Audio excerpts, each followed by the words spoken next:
ವ್ರತ ಮಾಡಬೇಕಾದ್ರೆ ಯಾವುದನ್ನು ಮಾಡಬಾರ್ದು, ಅಂದರೆ ಯಾವುದನ್ನು ಮಾಡಿದ್ರೆ ಆವತ್ತಿನ ಆರಾಧನೆಗೆ ಅದು ಅಡ್ಡಿ ಆಗುತ್ತೆ ಅಥವಾ ಶಿವನಿಗೆ ಕೋಪಕ್ಕೆ ಗುರಿ ಆಗ್ತಾರೆ? ಶಾಸ್ತ್ರದಲ್ಲಿ ಅಪರಾಧ ಶತಂ ಕೃತ್ವ ಅಂಥೇಳಿ ಹೇಳಿದ್ದಾರೆ.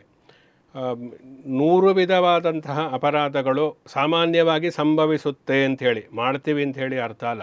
ನಮಗೆ ಎಷ್ಟೇ ತಿಳಿದು ಎಷ್ಟೇ ಎಚ್ಚರಿಕೆಯನ್ನು ವಹಿಸಿ ಮಾಡಿದರೂ ಕೂಡ ಪೂಜೆಯಲ್ಲಿ ಯಜ್ಞಯಾಗಾದಿಗಳಲ್ಲಿ ನಮಗೆ ಅಂತಹ ಕೆಲವು ತಪ್ಪುಗಳು ಮನುಷ್ಯ ಸಹಜವಾಗಿ ಸಂಭವಿಸಿಯೇ ಸಂಭವಿಸುತ್ತೆ ಅನ್ನತಕ್ಕಂಥದ್ದು ಹೇಳಿದ್ದಾರೆ. ಅದರಲ್ಲೂ 100 ವಿಧವಾದಂತಹದ್ದು ಸಹಜವಾಗಿ ಸಂಭವಿಸುತ್ತೆ. ಅದರಲ್ಲೂ ಇನ್ನು ಫಿಲ್ಟರ್ ಮಾಡಿ ಒಂದು 10 ವಿಧವಾದಂತಹ ತಪ್ಪುಗಳು ಏನಿದೆ ಅದನ್ನಂತೂ ಮಾಡಲೇಬಾರದು ಅಂತೇಳಿ ಹೇಳಿದ್ದಾರೆ. ಪೂಜೆಗೆ ಕುರಿತಾಗ ನಾವು ಏಕಾಗ್ರತೆ ಇಲ್ಲದೇ ಇರೋದಕ್ಕೆ, ನೀವು ಬೇರೆಯವ್ರ ಜೊತೆಯಲ್ಲಿ ಮಾತನಾಡತಕ್ಕಂಥದ್ದು ಅಥವಾ ಪೂಜೆಯ ಮಧ್ಯದಲ್ಲಿ ಎದ್ದು ಹೋಗತಕ್ಕಂಥದ್ದು, ಈಗ ಕೂಡ ಈ ಮೊಬೈಲಲ್ಲಿ ಪದೇ ಪದೇ ಮೊಬೈಲಲ್ಲಿ ಮಾತನಾಡತಕ್ಕಂಥದ್ದು ಅಥವಾ ಅದನ್ನು ಜೊತೆಯಲ್ಲಿ ಇಟ್ಟುಕೊಂಡಿರ್ತಕ್ಕಂಥದ್ದು, ಆ ಮೊಬೈಲ್ ವೀಕ್ಷಣೆ ಮಾಡತಕ್ಕಂಥ ಈ ಹೊಸದಾಗಿ ಆ 10 ವಿಧವಾದ ಅಪರಾಧದಲ್ಲಿ ಇದನ್ನು ಕೂಡ ನಾವೀಗ ಸೇರಿಸಬೇಕಾಗುತ್ತೆ.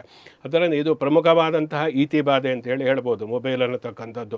ಈ ಆಧ್ಯಾತ್ಮಿಕವಾದಂತಹ ಸಾಧನೆಗೆ, ದೇವರ ಪೂಜೆಗೆ, ದೇವರ ದರ್ಶನಕ್ಕೆ ಮೊಬೈಲ್ ಅನ್ನತಕ್ಕಂಥದ್ದು ದೊಡ್ಡ ರಾಕ್ಷಸ ಅಂತೇಳಿ ಹೇಳ್ಬೋದು. ಆದ್ದರಿಂದ ಇದನ್ನು ಮೊದಲು ಪ್ರತಿಯೊಬ್ಬರೂ ಕೂಡ ಬಿಡಬೇಕಾಗತ್ತೆ. ಜೊತೆಯಲ್ಲಿ ಈ ಮನಸ್ಸು, ಪಂಚೇಂದ್ರಿಯಗಳು, ಕಣ್ಣು, ಕಿವಿ, ಮೂಗು, ಮನಸ್ಸು, ಬುದ್ಧಿ, ಅಹಂಕಾರ ಇವೆಲ್ಲವೂ ಕೂಡ ಶಿವನಲ್ಲಿಯೇ ನಮಗೆ ಏಕಾಗ್ರತೆಯಿಂದ ಇರಬೇಕು.